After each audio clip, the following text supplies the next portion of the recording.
Good evening and welcome to the 2020 Fall Sports Athletic Awards Banquet. We're happy to be able to stream this live, and I hope there are a lot of people tuning in tonight to recognize some of our student athletes.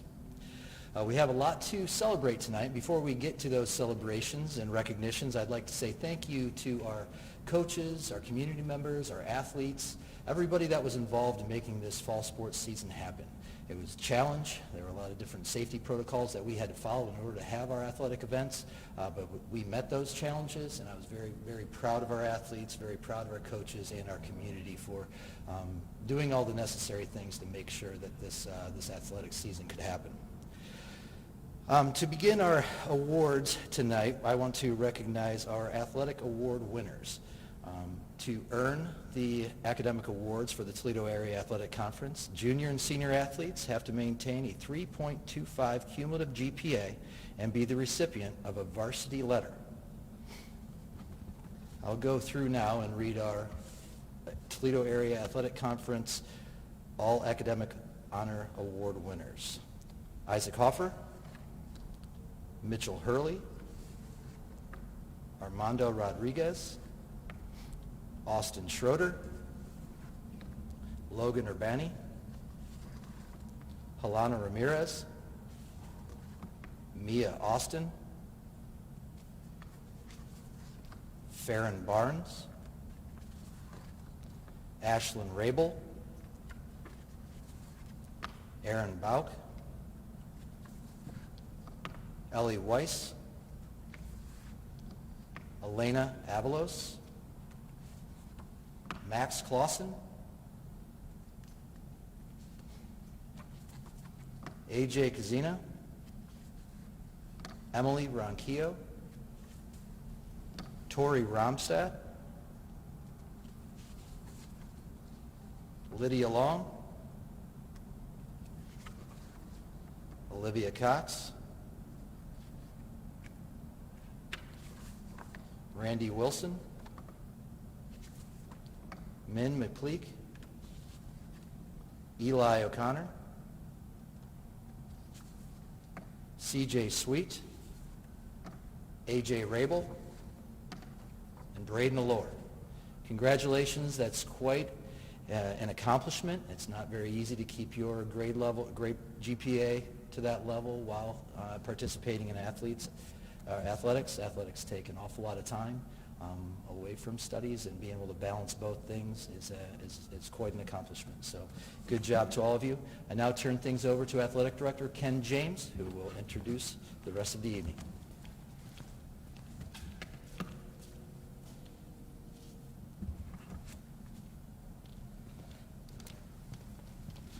Thank you, Mr. Johnson.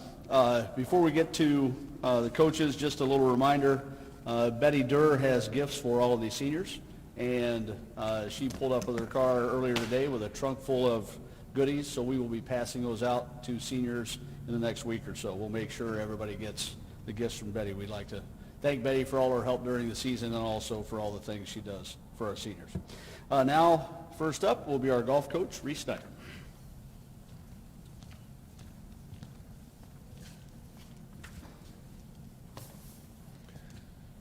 Good evening. I'd like to start off by thanking the following people for making this season possible this year. Mr. James, Mr. Johnston, Mr. Kazina, the school board, and parents. Without you, this season wouldn't have been possible. And it was a challenging season with the virus and everything, but we managed, and the golf team did very well.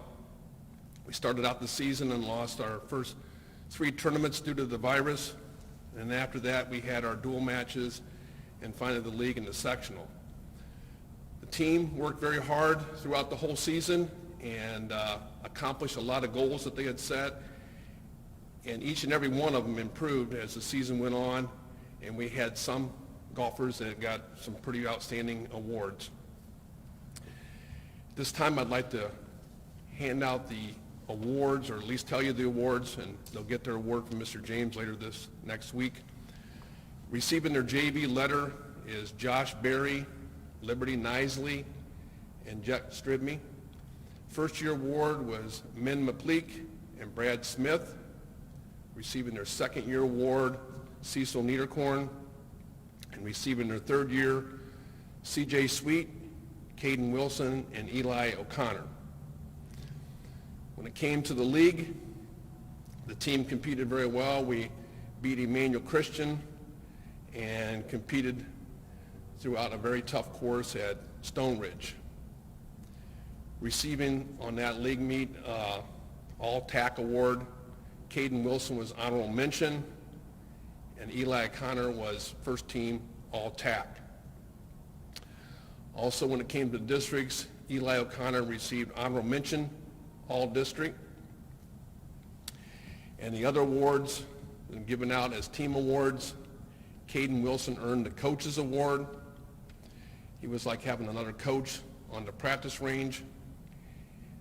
And the MVP of the team is Eli O'Connor. Eli O'Connor had a great season, probably ended up being one of the top 5 golfers in school's history, and we have him back next year, so I'm looking for big things for not only him, but the rest of the team, and hopefully we can compete and have a good off season. Thank you, and have a good evening.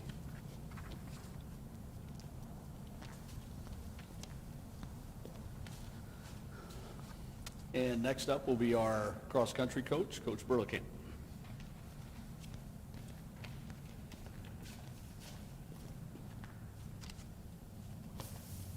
Good evening, I'm Coach Burleycamp, and before recognizing a few of our outstanding cross-country runners we had this season, I would like to give a huge thank you to parents and athletes for all their support and patience through such an unpredictable season. I know with so many invitationals canceled, it was a little more stressful than normal, but definitely worth it as we were able to find replacements and still have some type of season, even if it didn't include our typical meets. So for the awards, this first runner is a strong leader as he finished first place for the boys team at every meet. He truly demonstrates the importance of dedication as he trains all year round and always makes a consistent effort to challenge himself and his teammates. He also has a very positive and fun attitude that really influences the entire team. So I'm happy to announce Max Clausen as this year's recipient of the MVP award. This next runner has also fulfilled a key leadership role for the boys team. His hard work and determination indicates that a great leader is someone who values their actions just as much as their words. He's another great role model for so many of our young runners and someone we coaches feel comfortable enough to turn to for advice and suggestions, which is why this year's Coaches Award will be going to AJ Kazina. And this next award is given to the runner who has literally taken the most time off their race. From this runner's first race of the season to their best race, they took off over 1 minute and 53 seconds. They beat their personal record 3 times during the season, which can be challenging to do even once, especially moving into your upperclassmen years. So I would like to congratulate Joel Sherman, who's the recipient of the Most Improved Award. And this next runner placed first for the girls team each meet.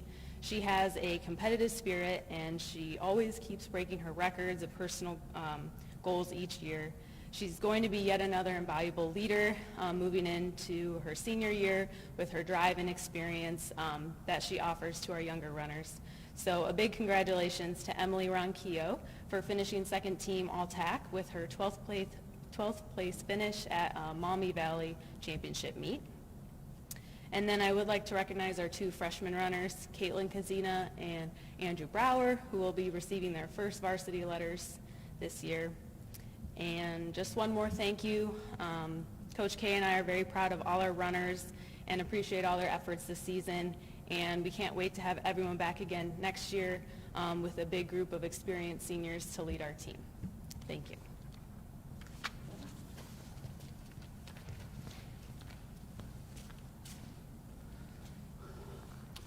Next up will be our girls volleyball coach, Coach Jordan.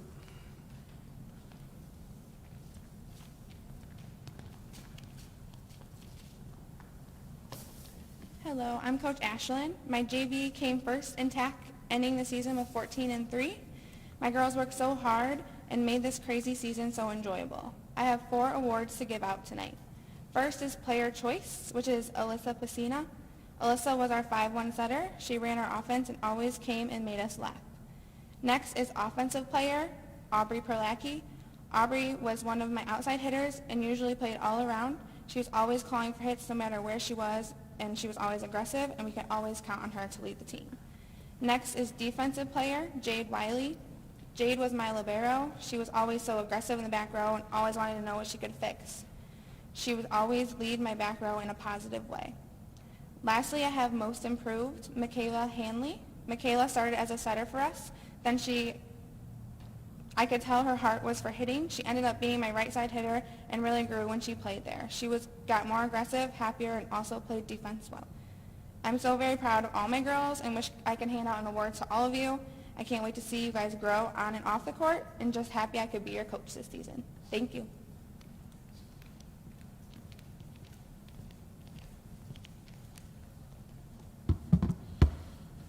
Hi, I'm Coach Josh. I'm the varsity volleyball coach.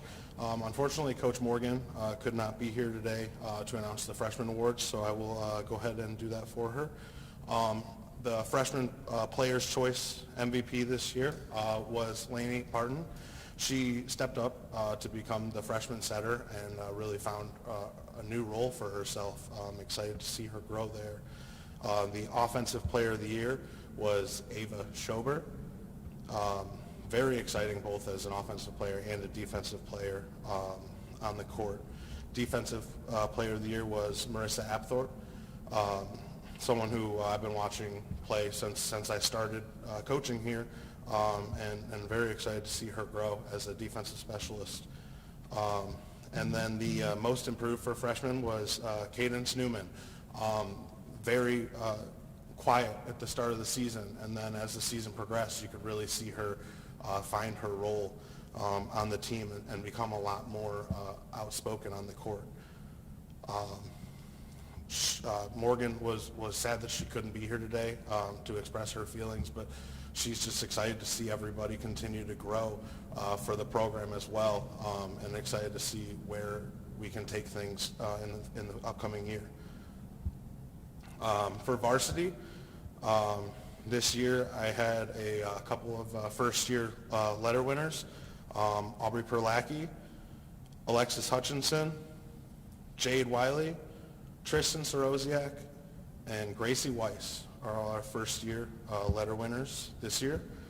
For varsity, this year it was a tough season, both dealing with the challenges of COVID, as well as the challenges of a tough schedule.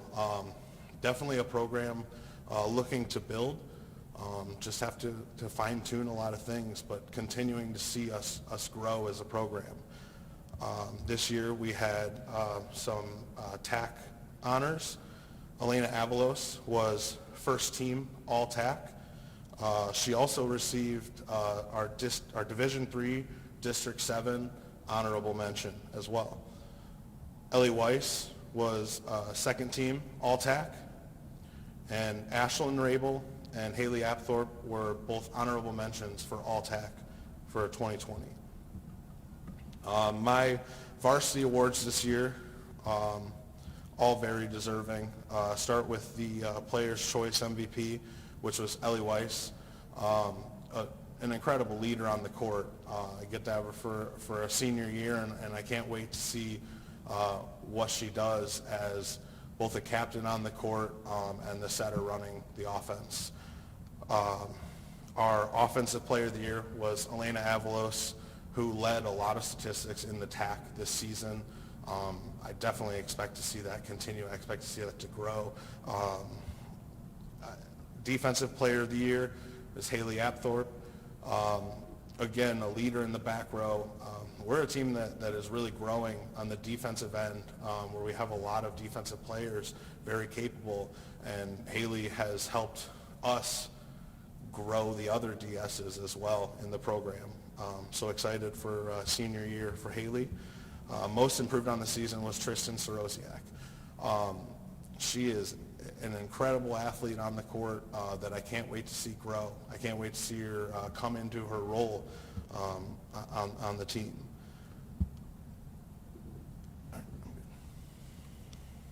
Thank you guys very much.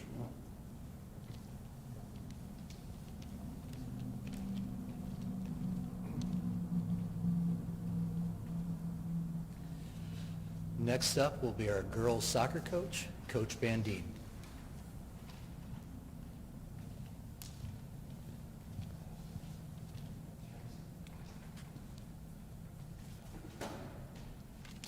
Good evening.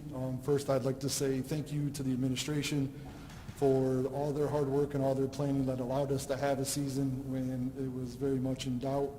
I want to thank my assistant coaches, Mike and Marissa. Without you guys, we wouldn't be the team that we are. And I want to thank my parents for all the support. It was a tough year. We had to sacrifice a lot of things, but everyone remained positive, and I just appreciate that support. As a team this year, we started off the season 0-3. We were outscored 11-1 in the first 3 games of the year. The last 12 games of the year, we went 5-4-3. We scored 26 goals and only conceded 14. This team battled. They battled all year for everything. They worked hard, listened to all the yelling, to the same message over and over again that work only comes before success in the or comes after success in the dictionary.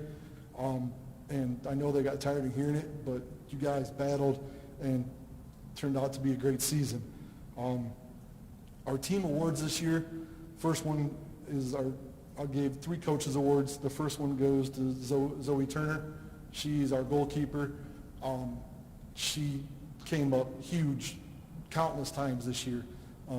The Ottawa Hills game was probably the best game I've seen her play in her 2 years as our goalkeeper, and she just made save after save after save and allowed us to be into the game up until the last minute where they got a breakaway that no one would have stopped. So she earned a coach's award. The other one is Lydia Long. Lydia is a senior this year. Lydia didn't have a lot of goals, but she battled every time she was on the field. Every ball she lost, she worked to get it back, get knocked down, get back up, win the ball, lose the ball, come back and win the ball. And her hard work, everyone just kind of followed in line with that, so she earned a coach's award. The other one is freshman Cassidy Jensen. Cassidy Jensen probably played in one of the toughest positions on the soccer field as a center midfielder. Cassidy lacked confidence at first, but when she found her confidence and just continued to work hard, she was a huge asset, and I look forward to another 3 years with her playing that center midfield position. Our all-league awards, first team all-TAC is Zoe Turner, Emily Bowen, and Tori Ronstadt. Second team all-TAC was Randy Wilson, Lydia Long, and Autumn Schroeder.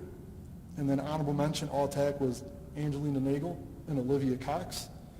And honorable mention all-district was Emily Bowen, Zoe Turner, and Tori Ronstadt. Once again, thank you to everyone. It was a fun year. Seniors,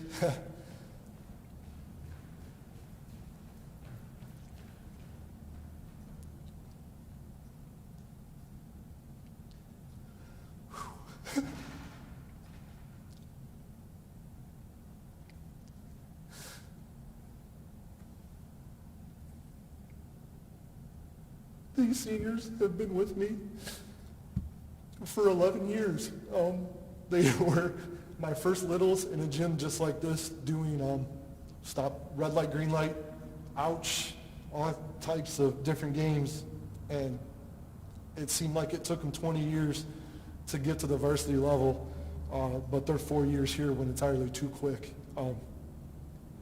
And I've already said it before. Thank you. You guys left your mark on the program, and I can't thank you guys enough. Thank you.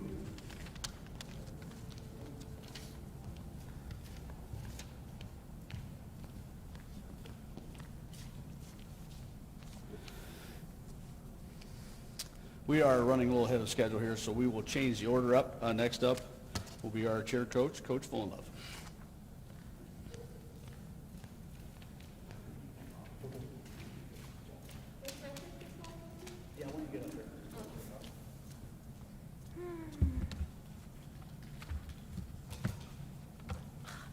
I'm out of breath. We're in the middle of practice. Oh. Which microphone? They'll pick it up. Oh, okay. All right, so I'm just going to go through and recognize each of our athletes. So for JV this year, we had 6 cheerleaders, and it was Justice Haas, Bella Hayes, Kenzie Jeffries, Reagan Kelly, Annika Russell, and Adelaida Marino. And each of these girls will be receiving a recognition paper. Okay. And then for varsity, we had more than we normally would because of the changes with the season with COVID. So we actually moved a couple people up, and they did JV and varsity.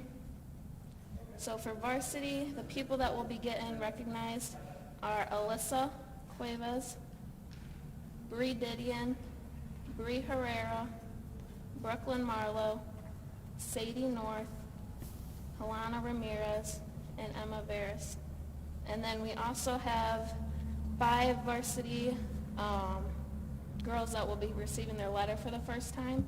And these athletes are Bella Hayes, Kenzie Jeffries, Reagan Kelly, Cassandra Rodriguez, and Annika Russell. So each of these girls will be receiving a varsity letter and a pin. And then we also had, let me see, I had 2 seniors this year that will be getting the 3-year varsity award for fall sports, and that is going to be Sadie North and Helena Ramirez. And you guys will be getting your plaques sometime this week, I think. And I also had a total of 5 seniors this year, which was more than we had last year. And this was Justice, Sadie, Helena, Bree Herrera, and Cassandra. And each of these seniors were role models throughout practices and games and helped teach the incoming class the chants and dances. And then I also want to recognize Brooklyn Marlowe. She was our captain for fall cheer, and will also be the captain for winter cheer. So I want to recognize her for that, but we will be doing most of our plaque awards and recognitions in the winter because we also have basketball cheer and competition cheer coming up. So I usually keep football cheer pretty short. So with that being said, that is pretty much all my recognitions for this year. So with that being said, I don't know who's next, but I'm just going to walk away and go back to practice.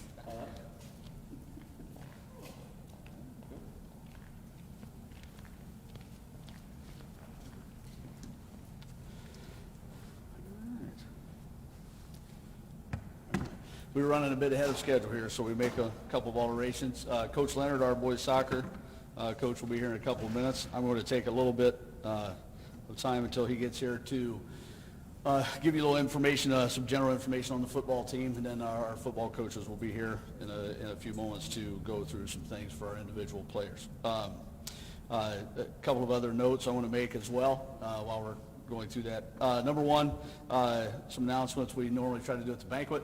Our athletic boosters are working tirelessly to try to keep things going in this pandemic situation. They've taken quite a big hit on the revenue side, just like everybody else has, because of what we're running into now. Because of the lack of crowds, they are still finding some ways to make money. They have some events coming up this winter. They're going to try a virtual reverse raffle later in the spring. There'll be more detail on that coming down the road. And any help you can provide them with concessions or just providing labor for some of those events would be greatly appreciated. They're doing a wonderful job as usual. They have spent most of their money in the last few years on uniform purchases, and at this point, most all of our teams are in pretty good shape in that regard. They have also spent a bunch of money to help us build dugouts in the last few years and purchase miscellaneous other bits of equipment. So whatever you can do to get involved in the boosters to help our athletes out, we would greatly appreciate that. Now on to a brief overview of the football team, then we'll jump in with soccer, and then we'll get back to finish up the football. As Mr. Johnson mentioned, this was a very difficult season in the spring. As many of you may know, several of our athletes, not just football players, but we had athletes from, I think, 5 or 6 different squads took weights home so they could work out during the pandemic when we were shut down in March. Most people see results on the field, but most people don't get a chance to see what kind of work these athletes put in the off season and how much effort they have to put in to be ready to play. Likewise, they were put into a situation where they didn't have the opportunity necessarily to know for sure if they were going to have a season. For underclassmen, not catastrophic because there's always next year, or there's the next 2 or 3 years depending on how old you are. For seniors, it's a pretty big deal to go into the season knowing that you may not have one. That happened, unfortunately, to our spring athletes. Not a good way to end your senior year, obviously, and we were worried going into the fall that might happen to our fall athletes as well. Many of those fall athletes were underclassmen on spring sports teams and had seen what that felt like, so they were a little nervous going into the season. To the credit of our coaching staff, our administration, and our athletes, we found ways to make our athletes as safe as we possibly could. We found ways to, in many cases, mitigate situations, try to encourage our athletes to not do too much in the way of social activities, following protocols here like Mr. Johnson mentioned, and we were able to, for the most part, get through the fall unscathed. We're hoping to do the same, obviously, this winter. So that being said, football team played an abbreviated schedule. We managed to win our 3rd straight league title. We managed to complete a 17-game win streak overall, which is a school record. The old record was 15. We also still have a 24-game regular season win streak going into next season, which we've told and reminded our underclassmen about. So our seniors leave a great legacy when they walk out the door, and we'll talk about them at greater length a little bit later on. But we had several of them and some underclassmen receive all league honors as well, and we'll run through that at this time. Honorable mention all league selections, Braden Allure, Logan Collins, and Jarrell Dixon. Second team all league selections were Brennan Matney, Mickey Assad, Dakota Hawkins, and Sean Kovacs. Sean got that on both offense and defense. And first team selections were Braden Folkert at wide receiver, Draven Luna, Damon Marks on offense and defense, Jay Moten, Keon Neal, who also got second team on offense, first team on defense, Cam Noel, and A.J. Rabel was first team both ways, first team for the 3rd year in a row. And also for the 3rd straight year, Jay Moten managed to come up with the Offensive Player of the Year award. So that's a great testament not just to Jay, but to the teammates that he had around him and all the production they provided. All right, moving on. Just listing briefly, we're not going to go through any detail on our underclassmen. We are going to simply list who was on the squad, just briefly run through them, each class, and then go from there. And we'll get to the seniors a little bit later. So our freshmen, Caleb Brossi, Zagan Byington, Jacoby Four, Garen Hannum, Brian Hollabaugh, John Mendez, Cody Provo, C.J. Simmons, and Jacob Woody. Again, interesting class. We had a few additions as we went into the season. It was a small class overall, but they did a great job. They ended up playing JV football for most of the year. And in the situation we have in our league where not too many teams have JV teams, we ended up playing a much larger schedule. We ended up playing teams from Sylvania Northview, St. Francis, Wauseon, just to name a few. So they did a great job, competed hard. By the end of the year, we're playing pretty well. One side note, too, I forgot to mention, Zagan Byington was also first team all-league on the defensive line. I want to make sure we get that in there, too. Sophomores, Montonio Baker, Logan Collins, A.J. Cruz, Jarrell Dixon, Brandon Gomez, Trent Grimm, Alex Howe, Sean Kovacs, Nolan DeFeer, Elias Pacina, Josiah Smith, Mason Smith, and Jesse Seibert. This class, again, larger class. Many of these young men got the chance to play varsity and also got the opportunity to receive varsity letters. They will all receive those again later in the week. Again, several starters, also some guys that end up playing both varsity and JV at times. Did a great job. This is a class that has a very promising future. And our juniors, Braden Allure, Mickey Assad, Russell Gronbach, Dakota Hawkins, Alex Westfall, and Joe Yared. Again, smaller class, but all of these guys, one way or another, contributed at various times on the varsity level, and again, did a great job in helping our seniors have the season that we were hoping we could have and the season that it turned into. So we were very proud of those young men. They will all be receiving their individual awards here in the near future. All right. Now, briefly, again, because we're off schedule, try to realize here we planned this a little bit and spaced it out. We're a little bit off schedule here because we're used to the football staff talking a great deal, and some of the other coaches were a little briefer in their statements, so we gave them a little bit too much time, but we will keep this going as best we can. Now, briefly, I'm going to run through our seniors. We'll get, as I mentioned, I will go through a few of the seniors I'm going to talk about, and then we will have our coaches come in and finish that off for us in a little bit. We ended up having a class of 12 seniors this year. Somebody's breaking in here. I'm going to talk about 3 of them at this point. First up will be Nate Warfel. Nate is a 3-sport athlete, wrestles, plays baseball as well, and has been in the program all 4 years. Nate is a maniacal worker, both in season and out. Does a great job of, in many cases, of just playing hard in practice. He's a physical blocker. Great teammate, and had to balance football with his career choice. He's independent in welding and had to basically hustle from his job placement to practice every day. In many cases, just making the bus for away games in some situations. But a great young man. We're very proud of the effort he put in for us through the course of the season and through the course of his career. Like I mentioned, a great teammate, an excellent young man. Did a great job this year for us, especially on our kickoff team, on kickoff coverage, and had several tackles there. Nate will be receiving his varsity letter this year as well. Secondly, Caleb Ruck. Returned after a 2-year hiatus. We're glad he did. Came back and immediately jumped back in as our long snapper, which he had done actually as a freshman. Worked into several different positions, kind of a Swiss Army knife in some ways. Caleb, for us, did a phenomenal job of working into different positions and being productive with those. He started out at wide receiver, worked a little bit some of our slot back positions, or H-back. Worked on defense a little bit, an outside linebacker, and then eventually settled in on the defensive line. Obviously a small guy, but a scrapper, and did a great job for us. Played several games on the D-line and rotated on the D-line for us, in addition to be a top-notch long snapper. And then he had an elbow issue that he had to get taken care of, so that shut him down partway through the season. The great thing, though, is that, and this is one of the things that football teaches you, would have been easy for him as a senior to say, football career is over, not that big a deal, I'm just going to shuffle off to whatever's next. But Caleb, even though he couldn't play, jumped in and actually helped us run the cards to the scout team, kind of turned into a player coach. Did a great job of just settling into that role seamlessly.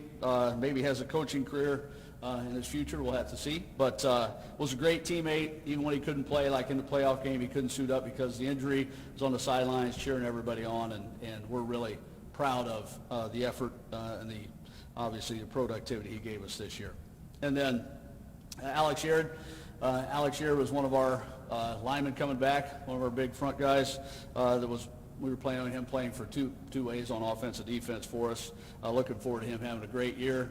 Unfortunately, in a weird way to his credit, he had a sore foot during much of 2 days, and pretty painful apparently. He wasn't really limping on it much, but he said it was pretty painful.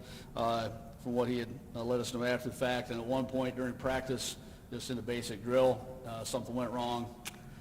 He went down, found out that he had a pretty serious injury in his foot. So you can tell that had a negative impact on the team that day. Everybody was pretty down watching that, feeling bad for Alex and knowing obviously that could have a negative impact on the team. We had some other linemen, like Alex Westfall, for example, who was still coming off of surgery, who wasn't ready to play, and we were a little thin there to begin with. So that was something we had to bounce back from as a team, had to overcome. And we were hoping to get him back later in the year. We were hopeful that maybe it would heal a little faster than because he's young, but as it turns out, doctor held him out the entire season. He had a great career here. Didn't end the way he wanted it to, but just like Caleb, Alex is here at practice every day, providing moral support. Again, you're a senior. It'd be very easy if you get hurt in 2 days just to kind of pack it in, but he's not that kind of young man. He's an excellent teammate like a lot of these other guys, and he did a phenomenal job for us, just giving moral support to the players and being a presence on the field, even though he could not suit up and play. So I will stop there. I know we're going a little backwards here, but Coach Leonard is here for boys soccer. I'm going to let him jump in here so he can make his presentation. So, Coach, come on up.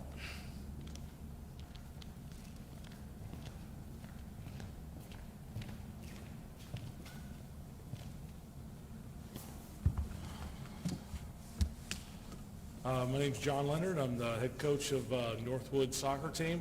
It was our first season at Northwood for the boys. A wonderful season, a lot of ups and downs. Just the team came together from the beginning, and we improved every week. Had a lot of talent that we played against, learned a lot. It was a long season. Obviously, everybody has been experiencing, 2020 has been a very challenging year. Certainly proud of the young men. They sacrificed a lot, and I think everybody's, glad that we got the season going. I'm going to just start with the roster and kind of work my way through. We had a freshman, Ethan Clare. Didn't know much about the young man, came to practice, never really played soccer, put in a great effort, and improved every week. So looking forward to seeing him through the future for next year. Another underclassman, Nate Hubert, another freshman, started every game. Just great energy, wonderful young man. So look forward to seeing him in the future progress. Sophomore Quentin Long, just another great young man. He is improving every year, getting his confidence, and looking forward to see his growth next year. Junior Matthew Laney, defender, just aggressive, passionate, loves the game, just, heart of a lion.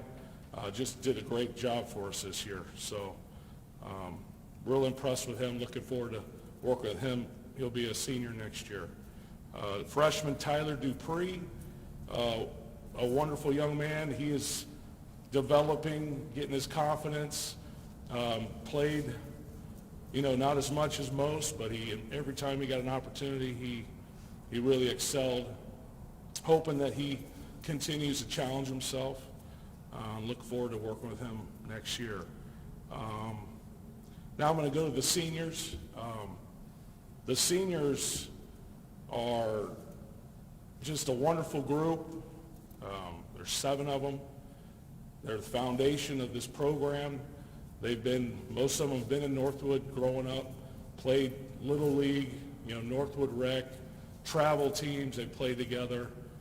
They've worked their butts off, and this was their first year to actually be varsity.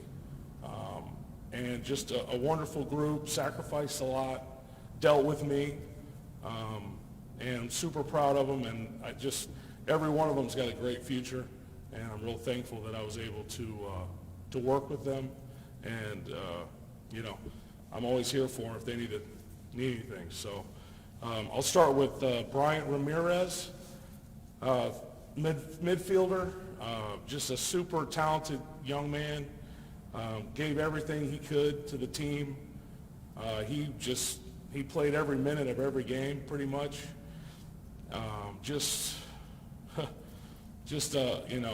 Kind of like one of the heart and souls of the team, and gonna miss him, and I appreciate all his hard work. Senior Logan Urbani, another wonderful young man, gave everything he had, a lefty, came to practice every day, positive energy, always kind of asking him, what about this? And, he really thinks the game through. So good luck to him. Senior Mitchell Hurley, he's the goalie. He just, this year, he probably had over 100 shots at him this year. He made some spectacular saves.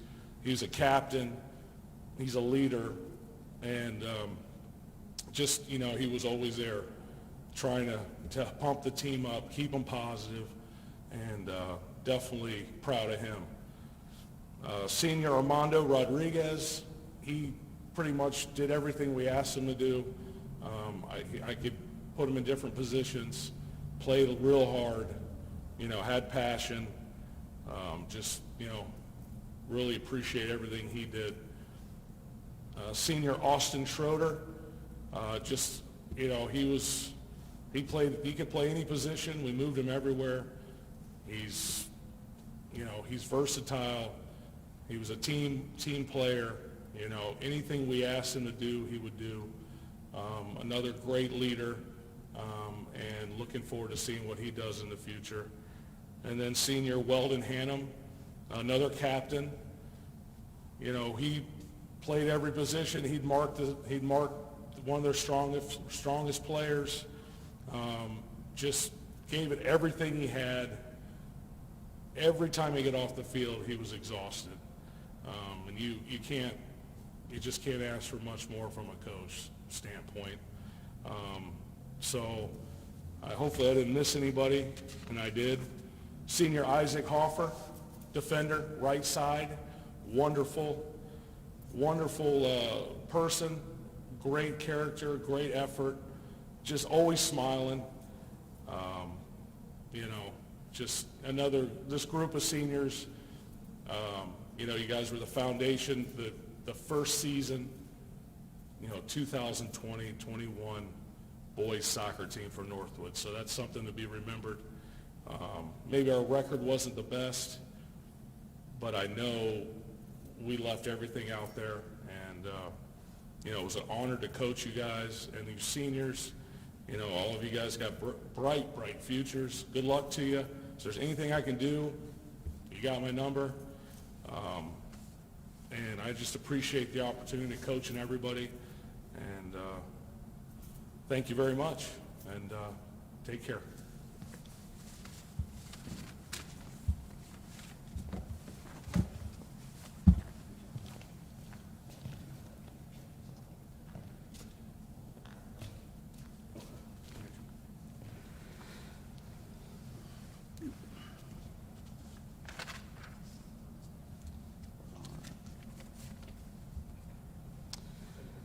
Right. See, Coach. We'll jump back into the football team now. Next up will be another senior, James Grimmett. James came to us last year.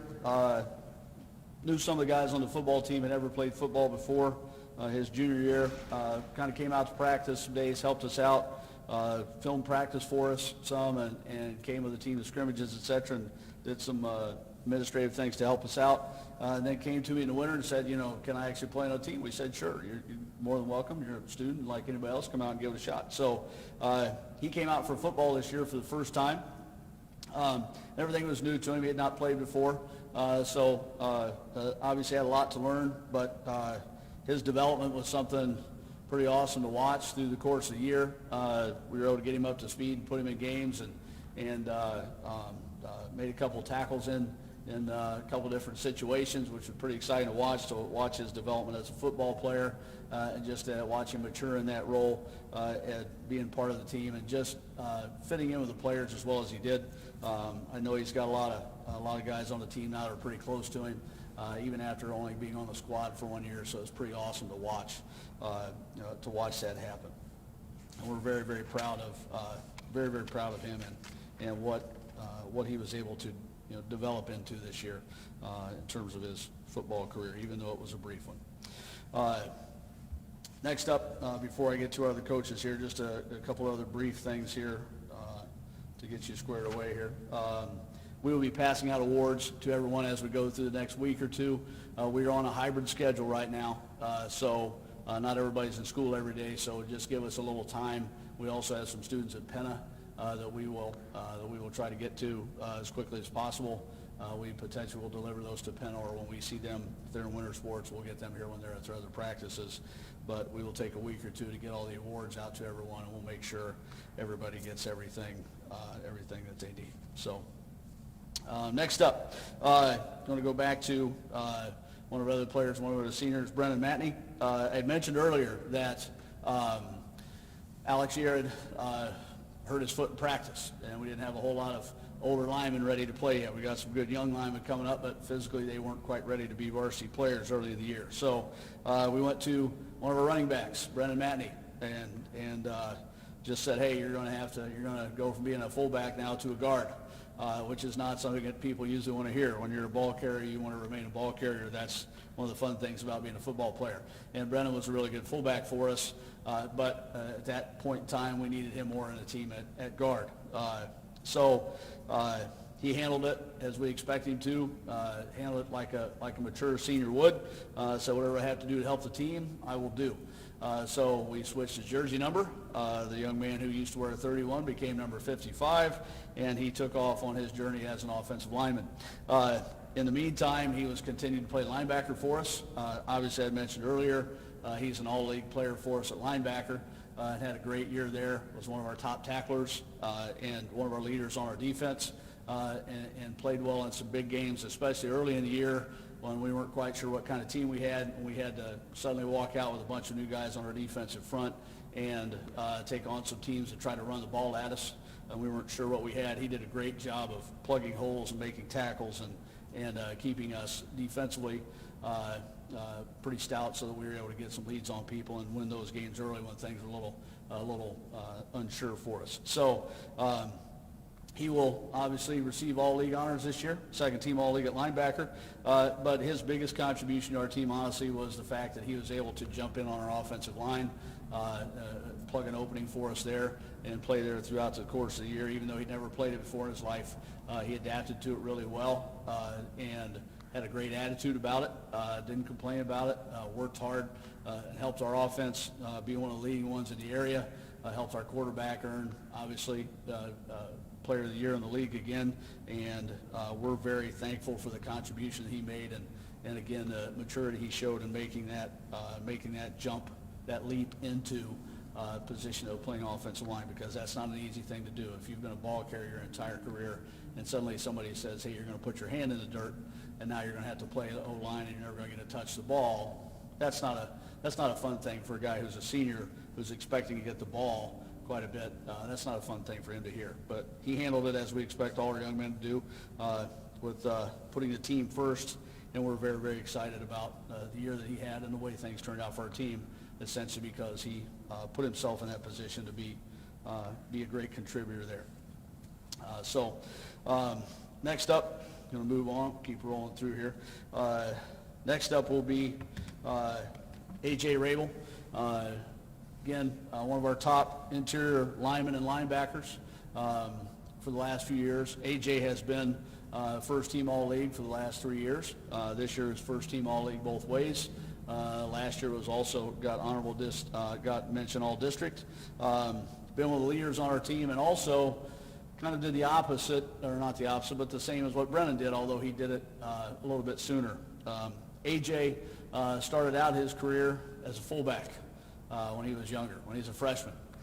His freshman year, he was a really smart guy and understood the offense really well, so we converted him into a quarterback. This is not something you typically see high school athletes go through. You rarely see a guy who's a quarterback suddenly turn into an offensive tackle. But he had been playing linebacker his whole career. We had kept him there throughout the course of his high school career. And AJ went from being a quarterback to eventually becoming an offensive lineman.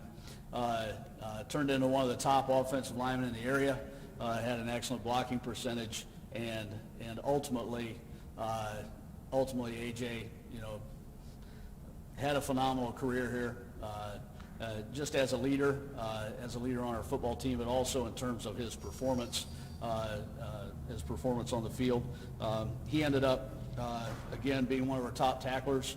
The unfortunate part for him is that he did not get the opportunity to maybe play as much as some of the guys would have liked, because we were ahead of teams quite a bit at the end of the games. So he, in some games, didn't have great stats because he only played defense for maybe 2 or 2.5 quarters.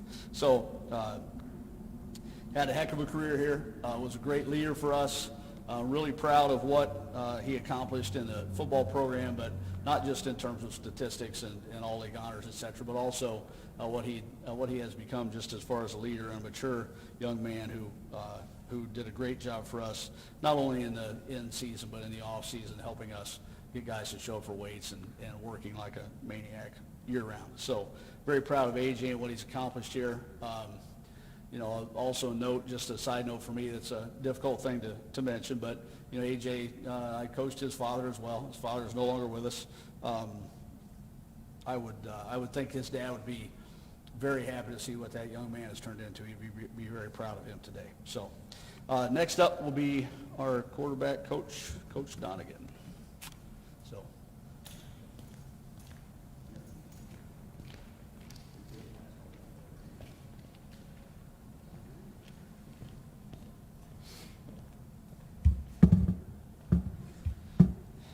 All right. Talk about Jay. You guys have heard of him. I could say I'm kind of glad he decided to show up here. Just kind of. Okay. All right. I'm glad that he showed up here. Football guys will get that one. Anyway, I could talk about Jay. I could talk about Jay all night. Yeah, that's right. A lot of people here, so I got plenty of time. We could talk about him being 30-3 as a starter. That's unreal. Could talk about him being a 3-time Player of the Year, which is, once again, I've never seen that before. We've had Players of the Year, not 3 in a row. That's insane. I could talk about him smashing all the passing records, which I know a lot of you that are watching are like, it's not really that impressive. We've been coming to Northwood games for a while. Ken James is coaching them. They throw it like 3 times a game. But still, he had, I got it down here. For his career, 4,200 yards, 4,300 yards about, 52 passing touchdowns. Nothing's even close to that. And I don't see that changing anytime soon with our boss man in charge. Nearly 7,000 yards of total offense. Just remarkable. It's unreal. And the crazy thing about all that is that he probably played in his career 8 full games. So he accumulated all these stats, broke all these records. It's ridiculous. And in his career, he probably didn't even play a full varsity season of football games because we were always so far ahead. So most of these stats are done in a half. I blame our defense. They stopped too many people. They should have just let them score. It's mainly Coach Nate's fault. Who wants to watch the other team score no points? That's not that fun. So we could have actually put up some points on it. But yeah, when Jay came here as a freshman, he's talked about this before, and he's like, I didn't really want to play football. I was like, yeah, no kidding. we could tell. When he came here, I remember he came to camp his freshman year, and I just thought, I'm like, this kid ain't gonna make it. Like if you've ever seen like Jay run, like he's really athletic, but like when he jogs, it's uncomfortable to watch. Like he's just got like this like old man like limp about him, and that's kind of how he came out on the first practice field. I was like, man, this is going to be a tough. I don't know if this kid's got it. And he got hurt in camp. He was our fourth string quarterback his freshman year, and that's only because we didn't have 5. He really just didn't seem to be highly motivated. Just didn't really seem to kick me. I don't know. Just didn't really seem to play quarterback a ton. He's like, we'll play wide receiver. It's like, well, you're playing quarterback. But he, we got a couple injuries. Had a little bit of some poor play. We put him in against Gibsonburg his freshman year, and we got like nothing on offense that year. It was a close game at halftime. They ended up blowing us out. So we put him in kind of late. We couldn't do anything on offense. And first play he's in there, he takes the ball, 40-yard gain, as a freshman against a pretty good Gibsonburg team that year. And I was like, okay, we might have something here. I'm like, we decided as a coaching staff, give him a shot against Danbury the next week to start. Pre-game, he's fumbling snaps. We're just kicking the ball around. I'm like, oh, man, we're going to lose to Danbury. This is a real bad year. And then obviously, you guys know, you saw the news coverage. He threw 4 touchdowns in the first half. And every time he threw a touchdown, I could just see his body. He'd throw a touchdown, and he's like, just kind of run off the field, just then no excitement. I'm like, man, you're a freshman in a varsity game throwing touchdowns. And he's just how he was. And he's a dream to coach in some ways, where he doesn't ever get too high, doesn't ever get too low. He's just right in that sweet spot where, he's just always there. He's always there, and he showed up on game days all the time. And so, he ended up finishing out his freshman year, played obviously really solid. Sophomore year, we still didn't really quite know what we had. Now, obviously, we know he finished his freshman year pretty well, but his sophomore year, we're like, I don't know what he can do. Was that kind of a fluke? Was he, is he going to be able to put it together? How much of the offense is he going to be able to handle? And we had a setback his sophomore year against Lake. We were winning. We ended up, he threw a couple picks that game. It's like, all right, well, let's see what he's got the next week. And that next week against a good Rossford team, they were a really talented team. That might have been his best game I've seen him play. I mean, some of the throws he made in that game, getting hit. He's got guys on his ankles. He's getting hit in the mouth as he's delivering a 40-yard bomb just on the money. And that's when I was like, okay, I know now we got something not just that can play court. I mean, this is something special. And we never looked back after that. And he obviously went on to win Player of the Year that year in the league, and then did it for 2 years after that as well. And we're kind of glad he showed up here. I'll say that much. And then junior year, same thing. He was awesome his junior year. Statistically, we didn't ask him to do as much as we did this year, but in this year he was unreal. I told even early this year, I feel like we kind of kept the reins on him a little bit. And I remember telling the coaching staff before we played Eden, I was like, we're gonna unleash Jay this game. We're gonna let him have it. And 7 touchdowns later, he did. And they're like, why don't we do that more often? That seemed like a good game plan. We're trying to keep him healthy. But we also did that too against, had the same game plan against Fairview. We're like, we're gonna ride and die with Jay. We're gonna put the game in his hands. He had 30 carries that game, 150 yards, 140 yards passing. Did everything we asked him to do. Made plays when we needed the plays to be made. The last 2 drives we had took us right down and scored, put us in a position to win the game. And that's what you want out of a senior leader. And he gave us that. He was early in his career, he was kind of frustrating to coach because I'd explain something to him. I'd really be going into detail about something. He'd kind of looking off to the side. I'm like, hey, man, you got that? You got that? He's like, oh, what? Oh, yeah. All right, yeah, go ahead, go and do it. And then I'm thinking I'm just going to rip into him because he's going to mess this up. And he just would execute it flawlessly. And that's just how he was. When it mattered, he was going to do the job. And that is something that is really special about him. Whenever we needed him to do something special, whenever we needed him to do his job, whenever we needed him to do above his job, he always stepped up and answered the call. And he is gonna be sorely missed. I'll tell you that much. He made my life easier, not only as a quarterback coach, as an offensive coordinator. Just you make a bad play call, don't worry, Jay will make 6 guys miss, and he'll score a touchdown. Looks like an awesome play call. But he's going to be missed in that way. But it was also great just to see him grow as a person. His freshman year, just not really wanting to be there, not really putting forth much effort to be better, just being really quiet, really timid. And he really grew into being a leader of the team, a person that everybody respected. He learned how to work.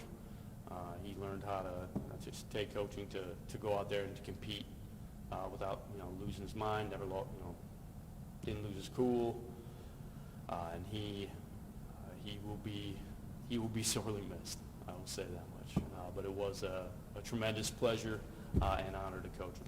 So, good job.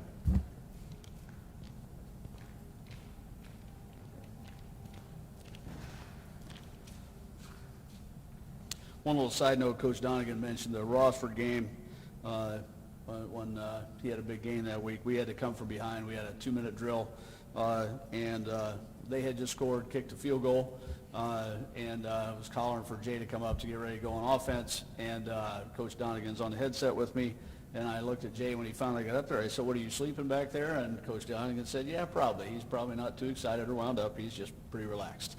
So next up will be Coach James with his talk on DeMond Marks.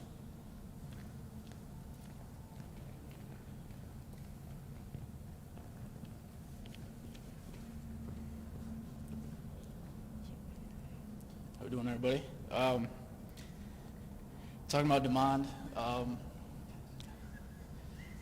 Mook, as we call him, has been a pretty unique guy to coach.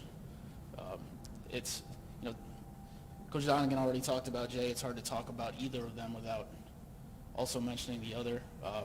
When they came in as freshmen, obviously, as Coach Donegan said, they were a little unsure of themselves. They're in a new environment. You could tell it was a little bit of a culture shock. But I remember, I was coaching running backs at the time. I remember we threw Mook in at corner with the varsity at one point really early on in camp when we went to Heidelberg. And we just ran a real simple cover 2 thing, and I had heard he hadn't played as an 8th grader, so I wasn't really sure how good he looked. And there were a lot of moments over the course of his freshman year where I would have to stop myself from looking over at Coach James like, you see that? Where it was very apparent very early in his career that we had something pretty special, and that the level of ability he had was something that we hadn't really seen in a while. And the thing with Mook, and the thing about anybody in that position that people outside that situation don't realize is that everybody wants to be talented, everybody wants to have the most ability in the world, but they don't realize the microscope that puts on you. They don't recognize the level of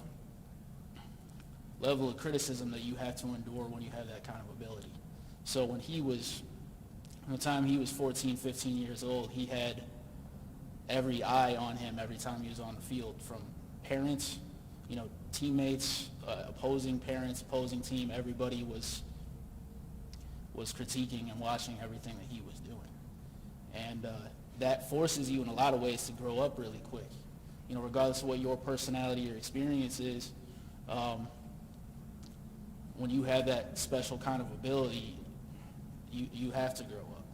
And what that meant for him is that he also had to deal with a lot of butt chewings from Coach James and I, from Coach Bullimore, who was his DB coach at the time. He got chewed out a lot. The expectations for him, because his ability was different, the expectations were different. And he got pushed in a way that if you were just, a good JV player, you don't get pushed that way necessarily. And apart from being a really special player physically, he stood up to that really well, right? He there was never a time where I felt like, and we worked at it, but there was never a time where I felt like if I chewed Mook out that he was going to quit or he wasn't going to be able to take it. I'm sure there were a lot of times where he didn't want to deal with that from anybody, but I always knew that he was going to take whatever any of the coaches said and was going to try to move that towards making himself a better player. And I think, so he was a starter on defense the whole year as a freshman at corner, which is, again, is really, really difficult to do, especially considering what we ask guys to do. You got to roll up and jam people, but you also have to play deep thirds against some real good receivers, and our schedule was really tough, especially when they were younger. And then as a sophomore, he was first team All-League both ways, which, again, I don't think I've ever heard of as a sophomore. That's pretty unique. Again, we knew the whole time that he had a lot of ability, but we didn't know necessarily how far that could take him. And then as a junior, he was basically, I don't know the exact proportions, but I would say around 50% of the time he touched the ball, it was a touchdown. It was just, we had a really good skill group, obviously, with Jay and the group of running backs we had last year, but we still knew that Mook could take the top off of the defense. We could always get a big play when we need it. You know, Coach talked about that Rossford game. He had a huge touchdown on a post right before halftime that kind of blew it open for us and helped win that game. And the other thing that happened in that one is that you could always count on Mook for is that if the other team had a go-to receiver, that in more normal years that sometimes you just don't have an answer for some guys. If another team has a 6'4" receiver who's a real good route runner and they can get it to him all the time, sometimes you're just, well, we got to send more heat. We got to try to jam him. We got to double him. We never worried about that with Mook, because if there was one guy that was killing us, whatever position he was at, we'd say, all right, Mook, go get him. Go take him out. Go take him out of the game. And he did that as many times as that could have been an issue. There was never, again, we played a team that just went, to the regional finals? Yep. And that there was never a matchup that he couldn't handle. And especially going into this year, I think the thing that was, even as a junior, he had shown that he had a special ability level and was unique in terms of what we had seen here. But as a senior, you saw the growth in terms of in terms of his commitment to his craft. You know, we came out of quarantine, and we finally got an opportunity to go work with him again. You know, to get back in the weight room, to get back running routes and everything. And he, after months off, I was worried we were going to be rusty, we weren't going to be able to complete anything, and he looked like a totally different person. He had obviously put good weight on. As a route runner, he had a whole different game. He's a lot more detailed in his back pedal, at the line of scrimmage. Just everything he was doing technically was at another level. And you knew he was going to try to take advantage of the opportunity that was in front of him. And I think that, again, he had played really, really well, in all the games in the regular season. I remember at one point, going into the playoffs, we knew we had to put some double moves in because the other team was going to play some real aggressive man-to-man. And I remember in practice one day, the defensive coaches will remember this, he ran a double move just in practice against the scout team, and when he finished it, he was just stomping around and yelling. He was so juiced. He was so excited. And I remember a couple of the freshmen looking at us like, what is he mad about? Is he all right? What happened? Who is he mad at? And he wasn't mad. He was just, you could tell it was Wednesday going into the playoff game, and you could tell he was ready to go. He was that locked in, that ready to roll. And then we went into a playoff game, which none of these guys had won up to this point. I hadn't coached in a playoff win up to that point either. And he had just some, I don't have the numbers on me, but he just had some absurd stat line. Just every time he touched the ball, we just throw little hitches to him, and he would take off, make 4 or 5 guys miss, and score. And The same way Coach Donegan talked about Jay always stepping up, in big moments when you needed him, you could always count on Mook to do the same thing. And that's when the special ones separate themselves, you know what I mean? There's always, every team has some guys that can play. Every team has some guys that are really athletic, that can do a lot of different stuff, but Mook and a lot of the seniors we had really jumped out and showed that they were special, when the chips were down, and they had to be. And again, with those guys, we won't be able to replace them. That's not on the menu for us. That's not possible. The next wave of guys are going to have to be themselves and try to learn from their example and the ambition that they had and the way that they pushed themselves, but replacing them is not going to be possible. We're just really grateful that we've had the time with them that we had. Going to miss them. I mean, I talked about, those guys being really uncomfortable when they first got here, and now those guys are going to be family for us forever. So, real grateful for them, appreciative of them. We're going to miss them like crazy.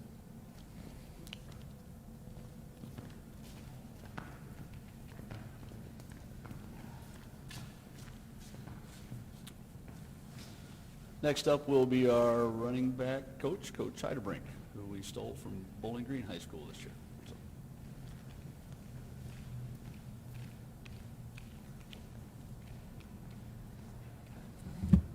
How's everyone doing? I have the pleasure of speaking about Cam. This is my first year at Northwood, and over the summer when I got here, started going to the summer lifting, as a first-year coach, you kind of get a lay of the land, and you kind of get a feel for how things are going and how they do things here. And I spent the last years at another district. You kind of look at the players and you get a feel for how everyone is. And, Cam is one of those that kind of popped out right away. There's about, 3 or 4 players that popped out, but Cam was one of those. He passed the eye test, and as a first-year coach, you're wondering, okay, well, he's one that I'm going to have my eye on. And so then you start thinking, well, what can he do? Because, you don't see him in pads. You ask the other coaches, what has he done? And they were mentioning that he grew a lot. He got a lot stronger in the offseason, which is always a good attribute to have. So, I asked, what can he do? Can he catch? All right, so in the summer, we run routes, and he can catch. He can catch just fine. All right, well, can he run? And, giving a straight line, I would probably take Cam amongst 2 or 3 other people on the team, straight line runner, So, and then the most important thing, can he hit? And let me tell you, anybody on the team can attest that Cam is one of the biggest hitters that we have. In fact, in my 10 years of coaching, I don't know if I've seen a bigger hitter, as in a high school football player. He's first team defensive back. He's not going to get the offensive accolades that you might get because of our other skilled players that we had. We're very fortunate as a team to have those players. But what you don't see on the stat sheet for Cam, okay, you see on the film. He's one of the best blockers at the high school level that I've ever seen, that I've ever had the privilege of coaching with, and that I've ever seen on tape from any other team. He works his butt off, not just in the games, but in practice, and he does one heck of a job doing it. A lot of times when you're on the sideline or even when you're watching film, you're going through your players and you're grading out, and you're like, well, where'd Cam go? Well, he's 20 yards downfield planting his opponent in the ground. And, that's just one thing that, he does it time and time again. The whistle blows, he walks back to the huddle, he gets ready, and he does it again. And he's one that doesn't complain. He puts his best effort on every single play. And that's something that I was really impressed with. And, again, it's coming in my first year, seeing a senior leader like that was pretty impressive. One thing that happened during the course of the season, if you've been paying attention this season, is that he hurt his shoulder towards the end. And, most of the time when you hurt your shoulder, the way he did when it comes out of the socket, okay, you can pretty much count that player out for the game and maybe a couple more games. Well, I'm trying to think of subs for offense and how we're going to rotate players in. And it wasn't 5 minutes later he said, all right, I'm going in. And he went in and he finished the game out. And every single game after that, there was a point where his shoulder came out, but he wanted to keep playing, keep playing, keep playing. He put, the amount of toughness that he had, you can't coach it, and it's hard to find, especially at the high school level. And, I was proud and privileged to coach a player like him. So congratulations, Cam. And, I appreciate all your effort in making my first year here very enjoyable. Thank you.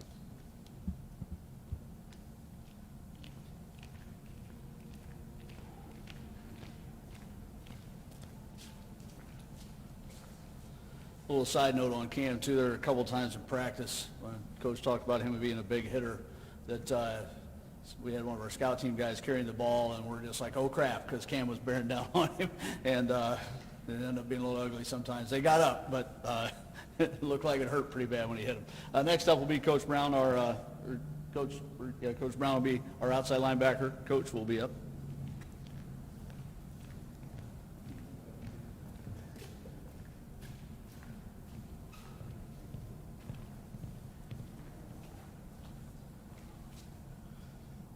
I'm Coach Alvin Brown. It's my first year here at Northwood.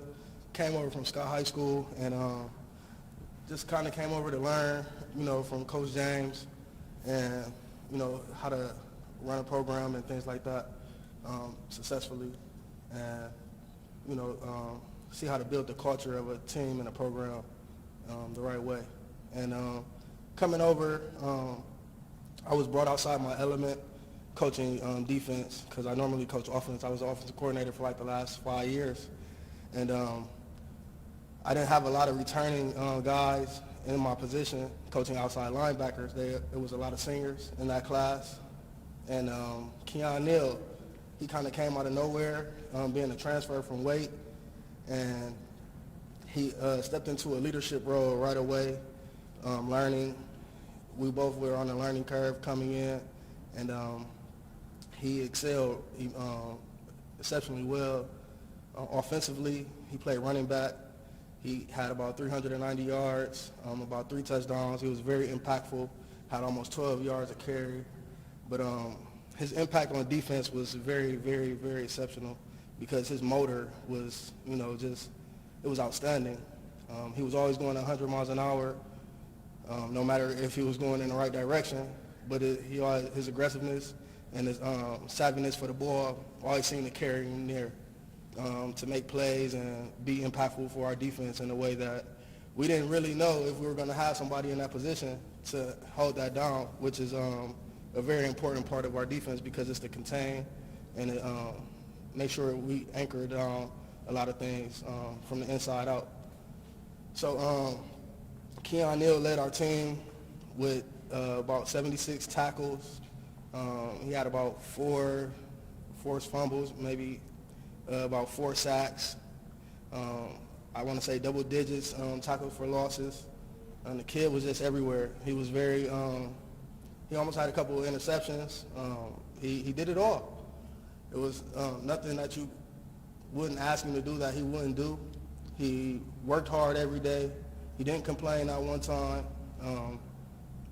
Not to me, actually. So he always listened. He always wanted to learn. He was eager to learn. He was a very eager kid when it came to learning because, coming into a new system, everything is a learning curve for you. So you have to adjust. And that's one thing that he did very well was adjust. So hats off to you, Keon. Hope nothing but the best for you in your future. If you need any help, reach out to me. Let me know. And I just want to say it was a pleasure coaching here, coaching Northwood, and coaching you as a senior.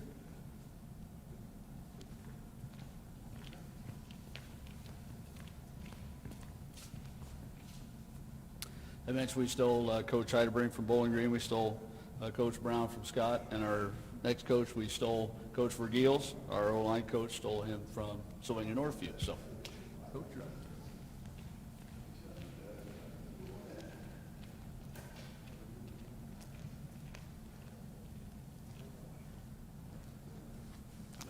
How you guys doing? Like Coach said, my name is Coach Vergils, Coach Tino. when they came for the opportunity to bring me over here from Northview. I was at Northview for 5 years, so this is my first year here. Obviously a very unusual off season, so I got here, beginning of June, so I didn't have a lot of time with the kids, but the kid I want to talk about is Draven Luna. Like I said, I didn't have a lot of time. He was one of the first kids I met, and really, after I got talking to him, I understood this kid was really, he had a drive of winning. He really wanted to be here, and it really wasn't just about on the field. He wants to be good in life. Draven, first team all-TAC offensive line. He had over a dozen pancakes. Great kid on the field. Really did everything we asked him, and that was all culminated in he took the move where we had an incident with Alex getting hurt, moved from guard to center. And Draven, he made my job so easy where he was actually kind of another coach on the field, helping out the other new guys on the offensive line. He was somebody I really did not have to babysit a lot. Like I said, he helped me out coaching. We had 3 other new starters in there, and he really did a lot for me. So, Draven, you really, you made my job so easy. I want to say thank you. I know I didn't have a lot of time to get to know you, get to know your family, off the field, but on the field, you really, like I said, you did a lot for me. I appreciate you for that. If you attack the rest of your life, whether it be school, work, sports, family, with the amount of enthusiasm that you did on the field, you're going to do great things in life. So, good luck to you. I wish the best for you. Thanks.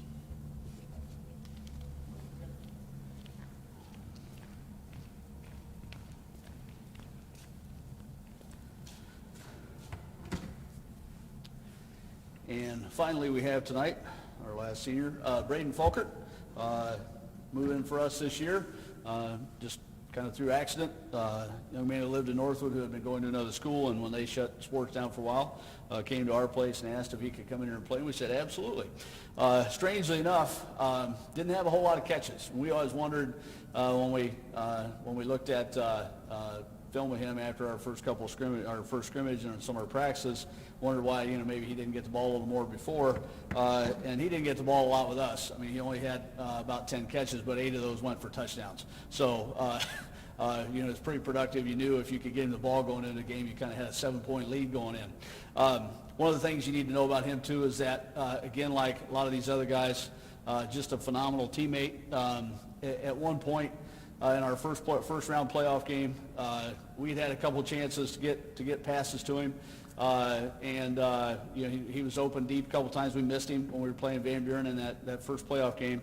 And when he came off the side, I said, hey, we saw that. We know you're open. We'll get it to you. And he said, don't worry, Coach. He said, we're ahead. I'm good. So it just tells you, typically wide receivers tend to be prima donnas a little bit. They're always open and they want to get the ball and they're not too worried about blocking. But he did a great job of blocking for us, and also just was happy to be here, happy to be part of the team. His motto was, "It's a great day to be a Ranger." He talked about how he liked the place. It was kind of a little bit of a running joke with our team that they took on that motto. It's a great day to be a Ranger. It was a positive thing, a cool thing. But we just loved having him here.